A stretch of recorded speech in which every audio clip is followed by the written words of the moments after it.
Are you having problems figuring out how to trim your bush? Watch this video and you'll find out how.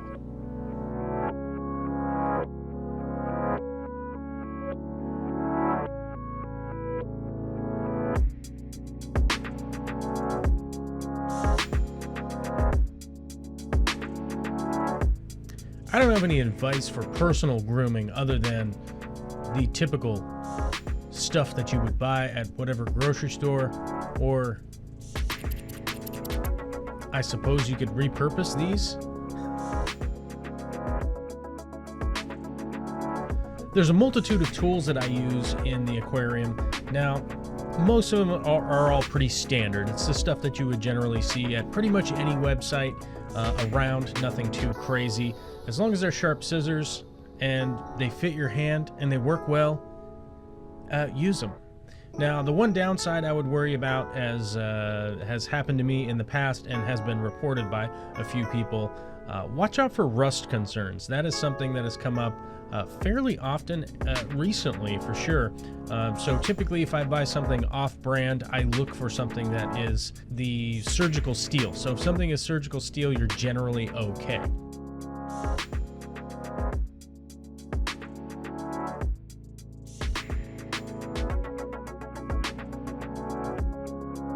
Today we are working with a robust stem plant that grows quite rapidly, the Rotella atra, or hurrah, a variant of rotundifolia.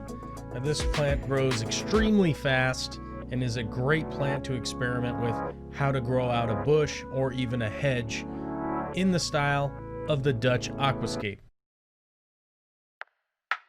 When trimmed, this plant will split into multiple shoots when it regrows. So if you cut the top off, it's essentially going to go from one stem into two. Now, this can become kind of confusing to people as they go, well, what happens when I trim the next stem? Well, that becomes two also.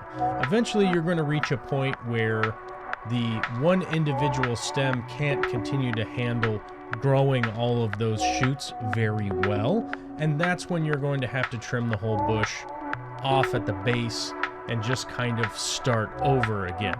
In the meantime, you can actually go ahead and plant this plant, let it grow up, and then trim it behind something.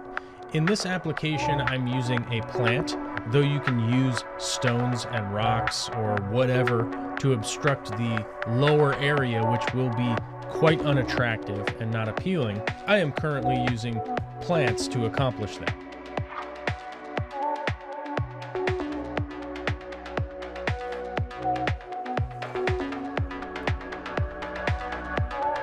As you can see from the video here, I am actually utilizing Pogostemon helferi along with some rocks to offset one layer to the next layer, and from two different colors of the bright green to the bright red.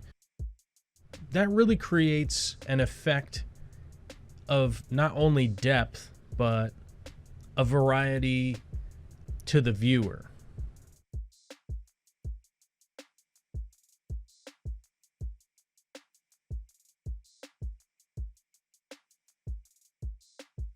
When it comes time to trim the whole entire plant is when each layer that you have trimmed has gotten just too high.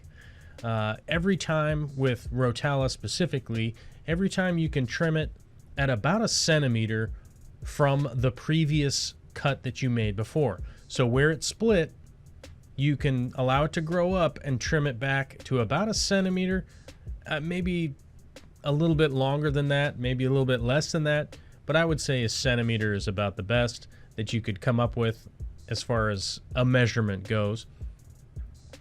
Now, each time that you do that, you're adding the height from where the plant started, and eventually you're going to outgrow everything that's in front of the plant, obstructing from the ugly bottom part.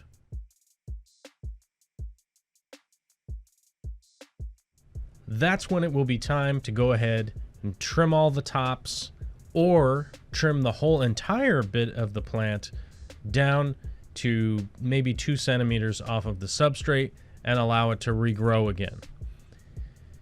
Considering that this is something that I take pictures of, I film on a regular basis, and I bet most everybody out there watching probably has an Instagram account or something like that that they like to post to, the advice that I give you is to have some pre-planning ahead of time so that you're able to kind of follow this technique as time goes on and not have these really dead periods of time where you have everything trimmed all the way back.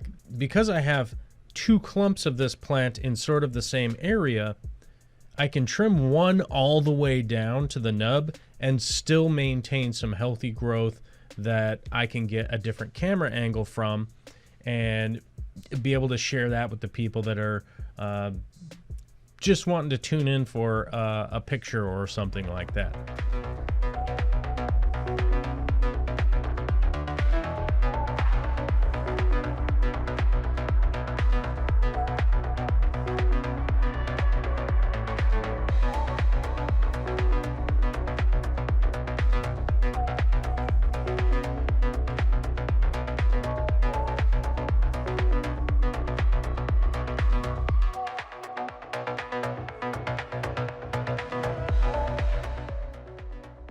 Contrast is important, and this is one of the techniques that allows you to build contrast between plants, though I consistently have to remind people that you will still eventually get to the point where you need to pull the whole plant out and replant it. So it is a constant state of manicuring the plants in front, the plants in the middle, and the plants in the back. It is just an ongoing process. Now, I almost made that sound like it's a big giant chore, but it's not really that big of a deal to spend, 20 to 40 minutes a week working on trimming the plants and making sure that they're growing healthy. I don't consider that to be too much as far as I'm concerned.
Hey, was this video helpful?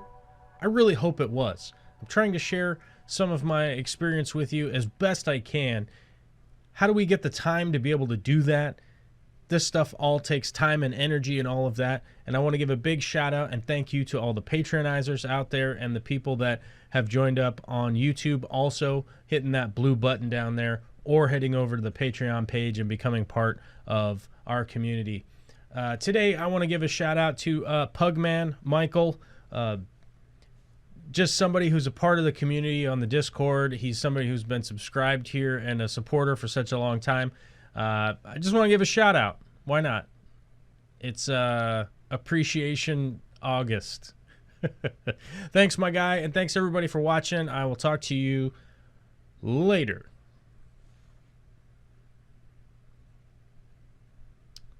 Luckily, no spiders today.